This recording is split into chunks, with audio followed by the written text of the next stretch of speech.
മേശയൊക്കെ ഒന്ന് മാറണം അല്ലേ? ഏയ് അല്ല തങ്കം, ഇതൊക്കെ അങ്ങ് പോവും. ഇതൊക്കെ മാറാം, എല്ലാം മാറാൻ പറ്റും. അവിടെ എന്തായിരുന്നു പരിപാടി? എവിടെ അറിഞ്ഞില്ല? അമ്മാവനും ഫാസിലും നിങ്ങളും കനകനൊക്കെ കൂടി എന്തായിരുന്നു ചർച്ച? അതൊന്നും ഇല്ലെന്നേ. പറ ക്ലിറ്റോ. അത് പിന്നെ ഒന്നുമില്ല തങ്കം. അത് എന്താന്ന് പറഞ്ഞതിന് എന്താ കുഴപ്പം? അത് മാറിന്ന് പോയി സംസാരിക്കണ എന്തിനാ? ഒന്നുമില്ല. മോരി അതൊക്കെ പറയണുണ്ടോ നിങ്ങൾ? നക്ഷത്ര ഫലം ജാതകം നോക്കി. ജാതകം ആരുടെ? അല്ല, എന്റെ ജാതകമേ. നിങ്ങൾക്ക് ജാതകോ? അല്ല, ജാതകം ഇല്ല, പക്ഷെ നക്ഷത്രം ഉണ്ടല്ലോ. നിങ്ങൾ എന്താ പറയണേ? അതായത് എന്റെ നക്ഷത്ര ഫലം ഈ ആഴ്ചത്തത് ഞാൻ വായിച്ചായിരുന്നു. അപ്പൊ ഇനി അങ്ങോട്ട് എനിക്ക് ശുക്രനാണെന്ന് പറഞ്ഞു. പക്ഷെ എനിക്കിതിലൊന്നും വിശ്വാസമില്ലെന്ന് നിനക്കറിയാലോ. പക്ഷെ ഇതാ പറയണത് കേട്ടോ, നമ്മൾ വേണ്ടാന്ന് പറഞ്ഞു പോയാൽ ഈ ശുക്രൻ നമ്മളെ തേടി വരും എന്ന് പറയുന്നത് ശരിയാണ് കേട്ടോ. ക്ലീറ്റോ എന്താ കിടന്നീ തപ്പിത്തടഞ്ഞീ പറയണത്? കാര്യം പറ ക്ലീറ്റോ. ശുക്രനായിട്ട് ഇവിടെ വന്നിരിക്കുന്നത് നിന്റെ ആങ്ങളെ. എന്റെ ആങ്ങളെ ശുക്രനോ? എന്റെ ആങ്ങളെ കനകൻ. കനകനാണ്, പക്ഷെ ഭാഗ്യം കൊണ്ടുവന്നിരിക്കുന്നത് അവനാ. ഞാൻ ഒന്നുമില്ല, ഒരു ചെറിയൊരു ബിസിനസ് ഞങ്ങൾ എല്ലാരും കൂടെ തുടങ്ങാൻ പോകും. ആഹാ, അതായിരുന്നോ? വേണ്ട. പക്ഷെ അതിന് ഞാൻ വേണമെന്ന് നിന്റെ ആങ്ങളേക്ക് ഒരു നിർബന്ധം. ആങ്ങളേക്ക് നിർബന്ധം ഉണ്ടായിട്ട് കാര്യമില്ലല്ലോ, നമ്മൾ ചെയ്യണില്ലല്ലോ. സത്യത്തിൽ എനിക്കും ഇത് താല്പര്യമില്ല. പിന്നെ നിന്റെ ആങ്ങളെ ഒരേ നിർബന്ധം, പിന്നെ അമ്മാവന് നിർബന്ധം ഞാൻ വേണമെന്ന്, പിന്നെ ഫാസിലും പറയുന്നു ഞാൻ വേണമെന്ന്. അതുകൊണ്ട് ചെയ്യാം. അപ്പൊ നിങ്ങൾ പറയണ ഞാനില്ലാന്ന്, അപ്പൊ തീർന്നല്ല പ്രശ്നം. എന്തായാലും അവരുടെയൊക്കെ മൂത്തൂക്കി എങ്ങനെ ഞാനത് പറയാം? ഒന്നുമില്ലെങ്കിൽ എന്റെ അളിയനായി പോയില്ലേ അവൻ. എന്താ നിങ്ങൾ എന്താന്ന് വെച്ചാൽ തെളിച്ചു പറയാനേ. ഇല്ല, ഒരു ചെറിയ ഒരു വസ്തു കച്ചവടം. അപ്പൊ അതിനകത്ത് നമ്മളൊരു ചെറിയ ഇൻവെസ്റ്റ്മെന്റ് കൊടുത്താൽ മതി, ഭയങ്കര നേട്ടമാണ്. ഞാനൊരു കാര്യം ചോദിച്ചോട്ടെ, ഈ 4 ചക്രമുള്ള വണ്ടി നേരത്തെ കൂടി പോണ്ടല്ലോ, അത് കച്ചവടം ചെയ്യലാണല്ലോ കുറെ നാളായിട്ട് നിങ്ങളുടെ പണി. ഒരു വണ്ടി കച്ചവടം ചെയ്യാൻ പറ്റുമോ നിങ്ങൾക്ക്? ഏക്കർ കണക്കിന് സ്ഥലം. ഇത് അതുപോലെ അല്ല. വണ്ടി എന്നൊക്കെ പറഞ്ഞാൽ തുച്ഛമായ ലാഭം കിട്ടും. ഇത് അതല്ല, ഇതൊരു നല്ല കോള. നമ്മുടെ ഇവനുണ്ടല്ലോ ഫാസില്, അവന്റെ ഒരു അളിയന്റെ ഒരു 10 സെന്റ് സ്ഥലം, അത് ലോണും കണ്ട് ഇരിപ്പുണ്ട്. അപ്പം അത്യാവശ്യം നമ്മളൊരു 2 ലക്ഷം രൂപ അഡ്വാൻസ് ആയിട്ട് ടോക്കൺ കൊടുത്തു കഴിഞ്ഞാൽ 6 മാസം നമുക്ക് കാലാവധി കിട്ടും. ആ 6 മാസത്തിനുള്ളിൽ നമ്മളിത് മറിച്ചടിക്കുന്നു. സെന്റിന് എങ്ങനെ പോയാലും ഒരു 25 ലക്ഷം രൂപ വെക്കും. ബസ് സ്റ്റാൻഡിനോട് ചേർന്നുള്ളതാണ്. സത്യം, 2 കോടി രൂപ വരും. നമുക്ക് ആൾക്കാർക്ക് ഷെയർ ചെയ്ത് എടുക്കാം. അതിനിപ്പോ ഞാൻ എന്താ വേണ്ടേ? അല്ല, അത് നമ്മളും ഈ ബിസിനസ് ആകുമ്പോൾ ഒരു ഇൻവെസ്റ്റ്മെന്റ് ഉണ്ടാകുമല്ലോ. ആദ്യം നമ്മൾ ഈ മുടക്ക് മുതൽ എങ്ങനെ ഒരു സംഭവം ഉണ്ടല്ലോ, എന്തിന് ഒരു ഇൻവെസ്റ്റ്മെന്റ് എല്ലാ ബിസിനസ്സിനും ഇല്ലേ തങ്കം? അപ്പൊ നമ്മള് 2 ലക്ഷം രൂപ കൊടുക്കണമെന്ന് പറഞ്ഞാൽ നമ്മൾ 4 ആള് ചേർന്ന് 2 ലക്ഷം രൂപ കൊടുക്കും. അതെല്ലേ? തീരുമാനിച്ചായിരുന്നോ? തങ്കത്തിനോട് പറഞ്ഞിട്ട് എന്നാ ചെന്ന് പറഞ്ഞേക്ക്, നമ്മളില്ല. നമ്മളില്ല. തങ്കം വന്ന് കയറുന്ന മഹാലക്ഷ്മി വല്ല വട്ടുണ്ടോ ക്ലീറ്റോ?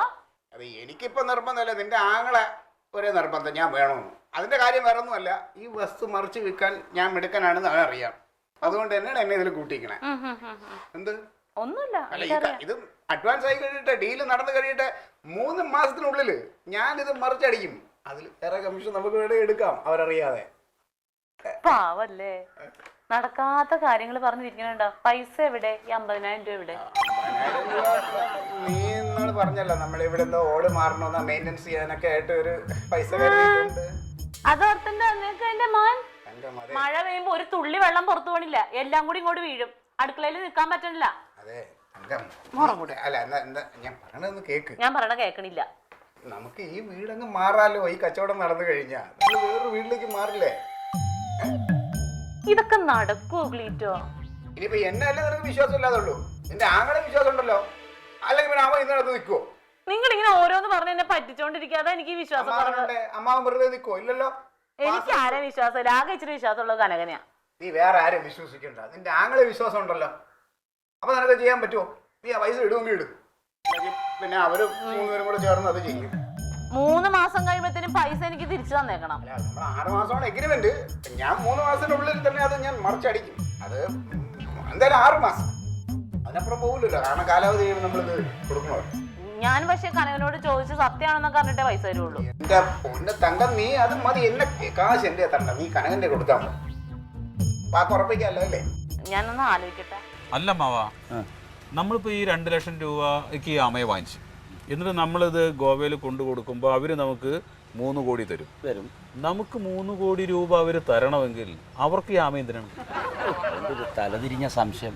എടാ ഇത് സാധാരണ ആമയല്ല, നക്ഷത്രാമയാണ്. ഭഗവാന്റെ അവതാരം, കൂർമാവതാരം. ഇത് കുടുംബത്ത് കൊണ്ടുവച്ച് കഴിഞ്ഞാൽ ഐശ്വര്യവും പിന്നെ ദിവസേന കോടികളുടെ വരുമാനമാണ്. എന്നാ നമുക്ക് നമ്മുടെ വീട്ടിൽ വെച്ചാ പോരെ? ഈ സർക്കാർ ഉദ്യോഗസ്ഥനല്ലേ? അതെ. ഈ ആമ വീട്ടിലുണ്ടോണ്ട് സർക്കാർ ഉദ്യോഗസ്ഥന്റെ ശമ്പളം ഇരട്ടിക്കാനൊന്നും പോണില്ല. ഇത് ബിസിനസ്സുകാരുടെ വീട്ടിൽ വെക്കണം. അതുമല്ല കനക, ഇത് നമുക്ക് പാവപ്പെട്ടവർക്ക് വളർത്താൻ പറ്റുമോ? ഇത് ഭഗവാന്റെ കൂർമാവതാരമാണേ. ഇതെന്തെന്നാ കഴിക്കണത്? വെണ്ണ, നെയ്യ്, മാതള നാരങ്ങ, ഇതൊക്കെ എങ്ങനെ മേടിച്ചു കൊടുക്കാനാ ദിവസവും? അതെ, ഭാരിച്ച കാര്യം ഒന്നും ചിന്തിക്കണ്ട. പെട്ടെന്ന് കാശ് ഉണ്ടാക്കാനുള്ള വഴി ഇത് കിട്ടുക, വേഗം കൊടുക്കുക, കാശ് മേടിക്കാൻ പിടുത്തം വിടുക. അമ്മാവാ, ഇതിന്റെ നമുക്കിപ്പോ 50 ലക്ഷം രൂപ വെച്ച് ഒരാൾക്ക് കിട്ടുമല്ലോ. ബിസിനസ് നടന്നാൽ കിട്ടും. അപ്പൊ ഇതിന്റെ എണ്ണേനെ കിട്ടും, ഒരാണും പെണ്ണും. എന്തിനാ അങ്ങനെ നമുക്ക് വളർത്തിയിട്ട് പെറിയിച്ച് വിറ്റുകൂടെ ആഴ്ചയിലാഴ്ചയില്. പോട്ട ആദ്യം ഒന്നിന്റെ കഴിയട്ടെ, പിന്നല്ലേ 2. എടാ പോത്തെ, ഇത് വീട്ടിലൊക്കെ വെച്ച് വളർത്താൻ പറ്റുമോ? ഫോറസ്റ്റ് അറിഞ്ഞാൽ പിടിച്ചോണ്ട് പോവും. കയ്യെ കിട്ടി അപ്പൊ തന്നെ ഒഴിവാക്കണം. സത്യം പറഞ്ഞ എനിക്ക് ഭയങ്കര പേടിയുണ്ട് കേട്ടോ. അല്ല, കയ്യിൽ നനയാണ്ട് മീൻ പിടിക്കാൻ പറ്റില്ലല്ലോ, റിസ്ക് ഉണ്ട്. പക്ഷെ എനിക്കൊരു വിശ്വാസമുണ്ട്, കാരണം ഞാൻ ഇതുകൊണ്ട് രക്ഷപ്പെട്ട പലരും കണ്ടിട്ടുണ്ട്. പിന്നെ ഈ ഗോവയിൽ പോണത് അമ്മാവനും ക്ലീറ്റസും കൂടി പോയിക്കോളണം, ഞങ്ങൾക്ക് വരാൻ പറ്റില്ല. അത് പറ്റില്ല. റിസ്ക് ഉള്ള പരിപാടിയാണ്, ഒരുമിച്ചാണ് ഷെയറിങ്, എല്ലാവരും കൂടി പോകണം. എല്ലാവരും കൂടി പോവാം.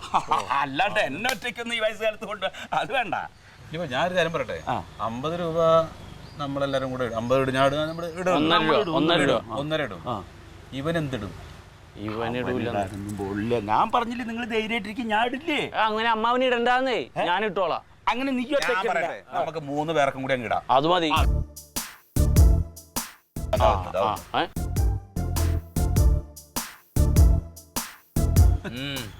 എന്തായി വല്ല തൊത്താ? അത് കുഴപ്പമില്ലടാ, നീയാണല്ലോ ഇത് കാണിച്ചെന്ന്. നിനക്ക് എന്തെങ്കിലും കമ്മീഷൻ ഞങ്ങൾ തരാം കേട്ടോ. ക്ലീറ്റസിന്റെ കാശ് റെഡി ആയില്ലെങ്കിൽ നിങ്ങൾ 3 ആളും കൂടെ ഇടും അല്ലേ? പിന്നെ ഒരു ബിസിനസ് ആവുമ്പോൾ നീ ഇല്ലാന്ന് കരുതി അത് ഒഴിവാക്കാൻ പറ്റില്ലല്ലോ. അങ്ങനെ നിങ്ങൾ 3 ആളും കൂടെ ഉണ്ടാക്കണ്ട. ക്ലീറ്റോടെ കാശ് ക്ലീറ്റോ ഇടും. നീ എങ്ങനെ ഇടും? ഞാൻ എങ്ങനെ ഇടുന്ന് പറഞ്ഞാൽ എൻ്റെ ഭാര്യ കാശ് അളിയൻ്റെ കയ്യിൽ തരും. തൊലച്ചു എല്ലാം ചെന്ന് പറഞ്ഞാണല്ലേ? ഇത് പെണ്ണുങ്ങളെ അറിയരുതെന്ന് ഞാൻ പലവട്ടം പറഞ്ഞതാ. ഇനി അവരുടെ വായിൽ അറിഞ്ഞ നാട് മുഴുവൻ അറിയില്ലേ? അതെ, നിങ്ങളെപ്പോലെ ആദ്യമായിട്ടല്ല ഞാനൊരു ബിസിനസ് ചെയ്യുന്നത്. ഈ ബിസിനസ് കുറേ ക്ലീറ്റോ ചെയ്തിട്ടുള്ളവനാ. ഞാൻ അവളോട് പറയേണ്ട രീതിക്ക് പറഞ്ഞിട്ടുണ്ട്. ചെറിയൊരു വസ്തു കച്ചവടം എന്ന് പറഞ്ഞിട്ടുണ്ട്. എങ്ങനെ വസ്തു കച്ചവടം എന്ന് പറഞ്ഞു? അത് ശരി. അപ്പൊ കനക, തങ്കം കൊണ്ടുവന്ന് കാശ് തരാൻ നേരത്തെ എന്താന്ന് ചോദിക്കുമ്പോ ഈ വസ്തു കച്ചവടം എന്ന് തന്നെ പറയണം. അവനത് പറഞ്ഞോളൂ. അവൻ ചിലപ്പോൾ ഇത് പറയും, നമ്മൾ ആമ കച്ചവടം. നിർത്ത്. ഇനി വേറൊരു കാര്യം, നമ്മൾ ഈ സാധനം വാങ്ങിക്കുമ്പോൾ നമുക്ക് ഇതിന് ഷുവർട്ടി വേണം. പൈസ നമ്മളോട് കൊടുക്കുന്നു, സാധനം നമ്മളോട് വാങ്ങിക്കുന്നു. അങ്ങനെ പറ്റുമോ എന്ന് ചോദിച്ചോക്കാം ആദ്യം. അതെ, 2 ലക്ഷം അങ്ങോട്ട് കൊടുക്കുന്നു, കയ്യോടെ ആമേനെ നമുക്ക് തരുന്നു. അത് പറ്റുമോ ചോദിക്കും. അതെ, നമുക്ക് അൻസാറിന് 100% വിശ്വസിക്കാം. ആ ആള് കുഴപ്പമൊന്നുമില്ല. പക്ഷെ ഞങ്ങൾക്ക് നിന്നെ വിശ്വാസം അതല്ലേ കുഴപ്പം. വിളിക്ക്. അല്ലേ, നീ പറഞ്ഞത് ശരിയാ. പക്ഷെ ആമനെ വാട്സപ്പിൽ വിട്ടിട്ടുണ്ടവൻ. വാട്സപ്പിൽ കൊണ്ട് നമുക്ക് കാര്യമില്ല, നമുക്ക് സാധനം കൈ കിട്ടണം. അൻസാറേ, ഇല്ല, ഞങ്ങളുടെ കാര്യമൊക്കെ റെഡിയാണ്. നിൻ്റെ കാര്യം എന്തായി? ഓക്കെ അല്ലേ? അപ്പോൾ അല്ല, അഡ്വാൻസ് പരിപാടിയില്ല. നമ്മൾ കാശ് തരുന്നു, സാധനം നമ്മുടെ കയ്യിൽ തരുന്നു, അങ്ങനെ നമ്മൾ ബിസിനസ് ഡീൽ ചെയ്യുന്നു. അത് മതി. ഇന്ന് ഇല്ലല്ലോ, ഉച്ചയ്ക്കൊന്നും പറ്റില്ല. രാത്രി 8 മണിക്ക് ശേഷം നീ കൊണ്ടുവന്നാൽ മതി. വീട്ടിലൊന്നും കൊണ്ട് ഇറങ്ങണ്ട. അയ്യോ, നീ റോഡിൽ വന്നിട്ട് ഒരു മിസ് കോൾ അടിക്കും. ഞങ്ങൾ അങ്ങോട്ട് കയറി വന്നോളാം. മതി. ആമയെ കൊണ്ടുവരണം. ആമയെ കൊണ്ടുവരണം. ശരി, ഓക്കെ. പിന്നെ ആമയെ കൊണ്ടുവരാതെ നമ്മൾ കാശ് കൊടുക്കും. അതെ പറയണം. നീ സാധനം കൊണ്ടുവരാൻ നമ്മൾ പൈസ കൊടുക്കും. ഇതിപ്പോ 2 മണിക്കൂർ എന്റെ വീട്ടിൽ വന്ന് കയറ്റണത്. അല്ല, ഒരു വർക്കത്തിന് കൊള്ളാല്ല. നീ സർക്കാർ ഉദ്യോഗസ്ഥരല്ലേ, നിനക്ക് അതുകൊണ്ട് ഗുണം ഉണ്ടാവില്ലല്ലോ. അമ്മാവൻ പറഞ്ഞില്ലേ? അതൊന്ന് ഇവിടെ എത്തിച്ച് ഇന്ന് കൊടുക്കുന്നവരെ ഞാനേ ബാങ്കിലൊന്ന് പോകണം. പൈസ എടുക്കണ്ടേ? പിന്നെ കാശുകൾ വെച്ച് താമസിപ്പിക്കരുത്. എന്റെ കാശ് വൈകുന്നേരം 5 മണിക്ക് റെഡിയാണ്. ഇപ്പൊ വേണോ? ഇവിടെ ഉണ്ട് കാശ്, ഇവിടെ ഉണ്ട്, എന്റെ ഭാര്യയുടെ കയ്യിലുണ്ട്. പിന്നെ അത് മേടിക്കാൻ അളിയത്തിന്റെ ചെല്ലണം കേട്ടോ. പിന്നെ ഞാൻ വായിക്കാമല്ലോ.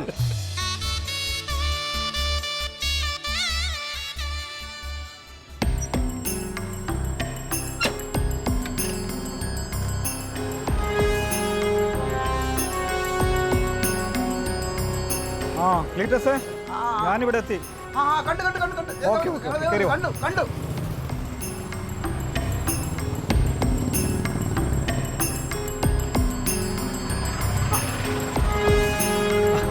എപ്പോഴാണ് ഞങ്ങൾ നോക്കി നിൽക്കണം അറിയാമോ? ഇത് ഞാൻ നല്ല തിരക്കായിരുന്നു. അമ്മാവൻ. അമ്മാവനെ ഞാൻ കണ്ടിട്ടുണ്ട്. അറിയാലോ. കനകനറിയാം, കനക ഇലക്ട്രിസിറ്റി ഫാസിലിനെ നമ്മൾ കുടുംബക്കാരൻ. അപ്പോൾ പിന്നെ കാര്യങ്ങളൊക്കെ എങ്ങനെയാണ്? സാധനം കൊണ്ടുവന്നിട്ടുണ്ടോ? പിന്നെ സാധനം കൊണ്ടുവന്നിട്ടുണ്ട്, സാധനം പെട്ടിയിലുണ്ട്. പൈസ റെഡിയാ? പൈസ വേണം, പൈസ തന്നിട്ട് ഞാൻ സാധനം തരും. അപ്പൊ എന്താണ് നമ്മൾ അതിന്റെ ഒരു അല്ല, കാര്യങ്ങൾ ഡീറ്റെയിൽസ് എല്ലാം പറഞ്ഞിട്ടില്ല. ഞാൻ പറഞ്ഞെങ്കിൽ ഇവർക്ക് വിശ്വാസം ആകുന്നില്ല. അളിയ ഒന്നുകൂടെ വിശ്വസമായിട്ട് പറഞ്ഞു. ഇച്ചിരി നമുക്ക് നിൽക്കാം. ശരി. അതായത് വീട്ടസ, ഞാൻ ഇപ്പോഴും ഒരു കാര്യം പറയുന്നത് പറഞ്ഞാൽ, ഈ വിവരം നമ്മളും ഈ 5 പേരല്ലാതെ വേറൊരാൾ അറിയരുത്. കേട്ടല്ലോ. ഇത് വളരെ രഹസ്യമായിട്ട് നമ്മൾ നോക്കിക്കണ്ട് ചെയ്യേണ്ട ഒരു ബിസിനസ്സാണ്, അറിയാമല്ലോ. ഇത് പിടിക്കപ്പെട്ട് കഴിഞ്ഞാൽ നമ്മൾ 5 ആൾ ഓർക്കും. നിങ്ങൾ ഇത് എത്രയും പെട്ടെന്ന് ഇത് ലേറ്റാക്കരുത്. സാധനം ഗോവയിൽ എത്തിക്കണം. അതുകൊണ്ട് ഇതിൻ്റെ വരും വരായിക എല്ലാം അറിഞ്ഞിരിക്കണം. അതാണ് ഞാൻ പറയുന്നത്. വീട്ടസ, മറ്റേ ആൻഡ്രൂസിൻ്റെ നമ്പർ ഞാൻ നിനക്ക് തന്നിട്ടുണ്ട്, വാട്സപ്പ് ചെയ്ത് കൊടുത്തിട്ടുണ്ട്. അപ്പം ഗോവയിൽ എത്തിക്കഴിഞ്ഞാൽ അപ്പം തന്നെ ആൻഡ്രൂസിനെ കോണ്ടാക്ട് ചെയ്യും. നമ്മളിത് അവിടെ എത്തിക്കണതിന് മുമ്പ് ചത്താറ്റ് പോകും. ഇതൊരു വിശ്വാസമൊക്കെ വേണം. ഇത് അങ്ങനൊന്നും ചാവത്തില്ല.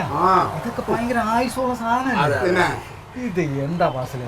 എന്നാ പിന്നെ ഒരു കാര്യം ചെയ്യാം. എന്നാ പിന്നെ അധികം നിന്ന് വൈകാതെ അതാണ് ഏറ്റവും നല്ലത്. പിന്നെ സാധനം നല്ല രീതിയിൽ പ്രൊട്ടക്ട് ചെയ്തോ സൂക്ഷിച്ചു. സാധനം എടുത്തിട്ട് ഈ പെട്ടിയിലാണ് മൂങ്ങ.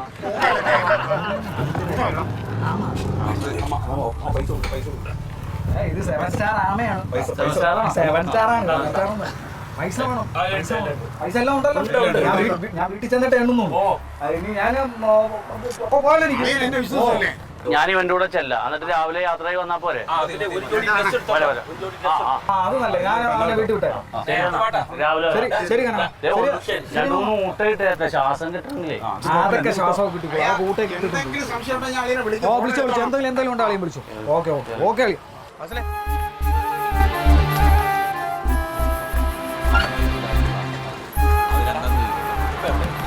ഇത് എന്റെ വീട്ടിൽ വെക്കാം. വീട്ടിനകത്തും കൊണ്ടുപോയി വെക്കണ്ടെന്ന്. പിന്നെ എവിടെ വെക്കും? എനിക്ക് തോന്നുന്നു എന്താണെന്നറിയാമോ, നമ്മുടെ വീടിന്റെ പിന്നമ്പുറത്തുള്ള ചായ്പില്ലേ, ആ ചായ്പിന്റെ അവിടെ കൊണ്ടുപോയി വെക്കാം. പെട്ടിയിൽ വെച്ചാൽ ശരിയാവില്ല. വേണ്ട, നമുക്ക് എന്തെങ്കിലും ഇട്ട് കൗത്തി വെക്കാം. ഒരു കൂടെ എന്തെങ്കിലും മൂടി വെക്കാം. മൂടി വെക്കാം. ശ്വാസവും കിട്ടും. കാശ്